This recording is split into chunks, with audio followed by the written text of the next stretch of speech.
یہ جلسہ مبارک ہے، پروگرام اس کو قرآن مجید سے نسبت حاصل ہے، یہ پروگرام اسی سے اور قرآن مجید کو اللہ نے ایسا بنایا ہے کہ وہ قیامت تک کے لیے ہے۔ جو جتنا زیادہ اس کتاب کو مضبوطی سے تھامے گا، اللہ تعالیٰ اس کی بھی حفاظت فرمائیں۔ اور قرآن مجید کو مضبوطی سے تھامنا کیا ہے؟ پہلے مرحلے پر اس پر ایمان ہو، یقین ہو کہ اللہ کا کلام ہے، ایسی عظمت والی چیز، پھر اس عظمت کا، اس بڑائی کا خیال رہے۔ ایسے بڑی دنیا میں اور کون سی چیز ہو سکتی؟ قرآن مجید سامنے آ جائے تو ہر چیز قربان کرنے کے لیے آدمی تیار ہے۔ عظمت اس اعتبار سے بھی کہ اس کو بلند جگہ پر رکھا جائے، اس کی صفائی ستھرائی کا اہتمام کیا جائے،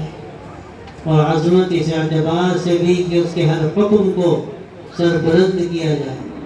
اس کے ہر حکم کو فوقیت دی جائے، اپنے تمام خواہشات، اپنی جو آدمی کے اندر جذبات پیدا ہوتے ہیں وہ سب ایک طرف اور حکم قرآن ایک طرف، یہ عظمت کا تقاضا ہے۔ پھر اس کی تلاوت کرنا، قرآن کی تلاوت تجوید کے ساتھ، یعنی سنت کے مطابق، پھر اس کو یاد کرنا، یہ سب قرآن مجید کے حقوق ہیں۔ پھر اس کو سمجھنا، اور پھر سب سے بڑھ کر اس پر عمل کرنا جس کے لیے کتاب اتری ہے، اور پھر اس کے دنیا میں پیغام کو عام کرنا، یہ حقوق قرآن ہے۔ اللہ کا شکر ہے کہ ہمارے عزیز بچوں نے قرآن مجید یاد کیا۔ حفظ قرآن کی سعادت بہت بڑی سعادت ہے، اور یہ اللہ نے اثر نور سینے کے اندر اتارا ہے کہ اگر اسی قدر کی جائے تو اللہ تبارک و تعالیٰ کی بڑی رحمتیں نازل ہوتی ہیں، لیکن خدا نخواستہ اگر ناقدری ہو تو پھر اس وقت خطرے کی بات ہے۔ اس لیے ہمیں یہ سمجھنا چاہیے، خاص طور سے عزیز بچوں کو جنہوں نے قرآن مجید یاد کیا، کہ اس کو یاد رکھنا ہے، اور پھر اس کے ساتھ ساتھ قرآن مجید سے نسبت حاصل کرنی۔ تو یہ نسبت کیسے حاصل ہوگی؟ جب قرآن مجید کا آدمی سمجھ کر اپنی زندگی اس کے مطابق بنائے گا تو جو اصل قرآن مجید کے نزول کا مقصد ہے وہ حاصل ہوگا۔ ان هذا القرآن يهدي للتي هي اقوم ويبشر المؤمنين، اللہ فرماتا ہے کہ یہ قرآن سیدھے راستے کی طرف رہنمائی کرتا ہے، اس کی ہدایت کرتا ہے، اور ایمان والوں کو بشارت دیتا ہے۔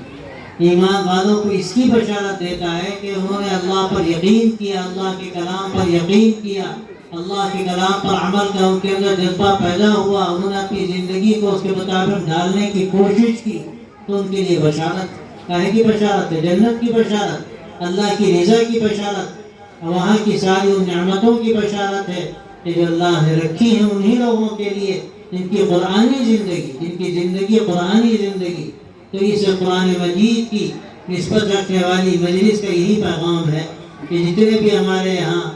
نوجوان ہیں، بوڑھے ہیں، ذمہ دار ہیں، بچے ہیں، خواتین ہیں، یہ کہہ کر کے جائیں کہ ہمیں قرآن مجید کے مطابق اپنی زندگی کو ڈالنا، یہی قرآن مجید کا اصل حق اور اس کا اصل پیغام۔ اللہ نے اسی لیے قرآن مجید کو اتارا ہے کہ تمام لوگوں کے لیے ہدایت، اور عملی طور پر اس سے وہ لوگ ہدایت حاصل کرتے ہیں جن کے دل کے اندر اللہ کا ڈر ہوتا ہے، اللہ کا تقویٰ ہوتا ہے، اللہ کا لحاظ ہوتا ہے۔ ورنہ حال کیا ہے؟ قرآن مجید کو جہیز میں دے دیا، سجا کر رکھ دیا،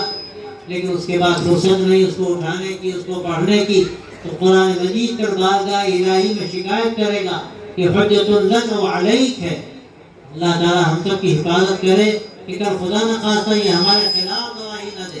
کل خدا نخواستہ یہ نہ کہے کہ قرآن مجید پڑھتے تھے لعنت اللہ علی الظالمین اور ظلم کرتے تھے، قرآن مجید پڑھتے تھے لعنت اللہ علی الکاذبین اور جھوٹ بولتے تھے، قرآن مجید میں کہتے کیسے لوگوں پہ لعنت ہے، اور کتنی چیزوں کو سخت کہا گیا کہ وہ حرام ہے، ناجائز ہے، ان کا استعمال درست نہیں۔